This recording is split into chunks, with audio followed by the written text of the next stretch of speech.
बाद भाषा विवाद की, जिसको लेकर महाराष्ट्र में सियासत तेज हो गई है। महाराष्ट्र में भाषा विवाद को लेकर सियासत तेज हो गई है। इस त्रिभाषा आदेश के खिलाफ विपक्ष ने मोर्चा खोल दिया है। शिवसेना यूबीटी के प्रमुख उद्धव ठाकरे और एमएनएस प्रमुख राज ठाकरे ने इस फॉर्मूले को सिरे से खारिज कर दिया है और राज ठाकरे ने त्रिभाषा फॉर्मूले के खिलाफ जन आंदोलन का ऐलान कर दिया है। 5 जुलाई को गिरगांव चौपाटी से त्रिभाषा फॉर्मूले के विरोध में मार्च का ऐलान करते हुए उन्होंने कहा कि इसमें कोई राजनीतिक बैनर नहीं होगा।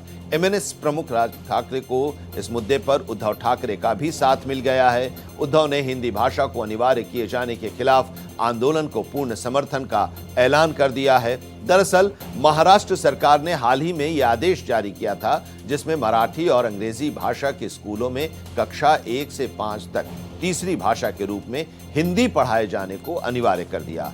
इस त्रिभाषा आदेश के खिलाफ विपक्षी दलों ने मोर्चा खोल दिया है। वहीं राष्ट्रवादी कांग्रेस पार्टी शरद चंद्र पवार गुट ने भी खुला समर्थन दिया है। तब ये पूरा मामला जो है वो सियासी रंग लेता दिखाई दे रहा है। आंचल तिवारी हमारे संवाददाता इस वक्त हमारे साथ जुड़ी हुई हैं। आंचल, त्रिभाषा का जो मुद्दा है अब ये सियासी रंग लेता दिखाई दे रहा है। महाराष्ट्र में अब उद्धव ठाकरे और राज ठाकरे एक होते दिखाई दे रहे हैं। क्या इसका इम्पैक्ट वहां के आम लोगों पर पड़ता हुआ है, दिखाई दे रहा है? उन लोगों की क्या प्रतिक्रिया आ रही है? राजनीतिक प्रतिक्रियाएं तो आ ही रही हैं।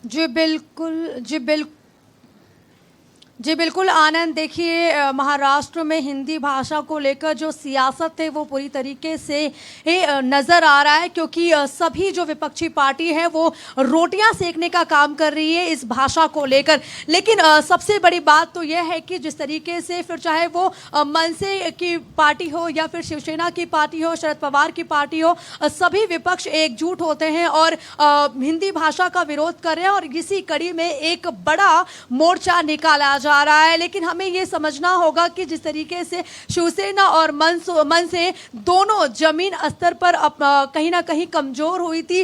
मराठी वोटर्स उनके हाथ से जा रहे थे, उन्हें साधने की जो कोशिश है वो की जा रही, क्योंकि इसके पहले ही उद्धव ठाकरे ने जब 2020 में एक कमेटी बनाई गई थी, एक रिपोर्ट उनको सौंपी गई थी, तब उन्होंने हिंदी भाषा का समर्थन किया था। लेकिन अब सीधे वो हिंदी भाषा का विरोध कर रहे हैं। तो ऐसे में कह सकते हैं कि महाराष्ट्र में विपक्ष इस पूरे भाषा को लेकर सिर्फ और सिर्फ राजनीति कर रहा है।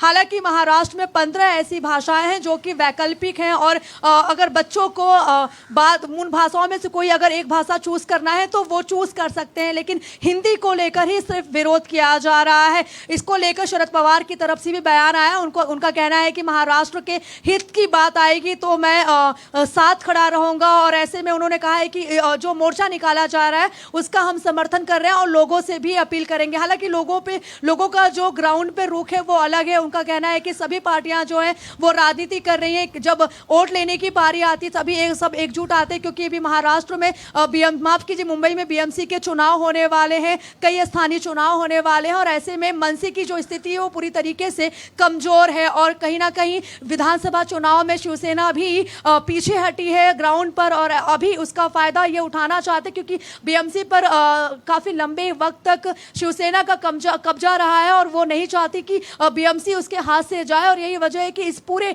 हिंदी भाषा को लेकर महाराष्ट्र के लोगों को भुनाने की जो कोशिश है वो की जा रही है। आनंद, लेकिन ये देखना होगा कि इस पर महाराष्ट्र के लोगों की क्या रुख होती है, क्योंकि ये पहली बार नहीं है जब हिंदी भाषा को लेकर इस तरह का विवाद किया जा रहा है। बिल्कुल। अब इसमें एक सवाल जो आप बता रही हैं आंचल, अब इसमें यह कि क्या शरद पवार उस मोर्चा में शामिल होंगे? समर्थन देने की बात तो वो कह रहे हैं, क्या उस मोर्चा में भी शामिल होंगे या बाहर से ही समर्थन देंगे? जी बिल्कुल आनंद, देखिए अभी तक जो ऑफिशियल स्टेटमेंट शरद पवार की तरफ से आया है उन्होंने कहा है कि मैं समर्थन दूंगा और मैं और भी लोगों से अपील करूंगा कि महाराष्ट्र के हित के लिए वो सभी साथ आए।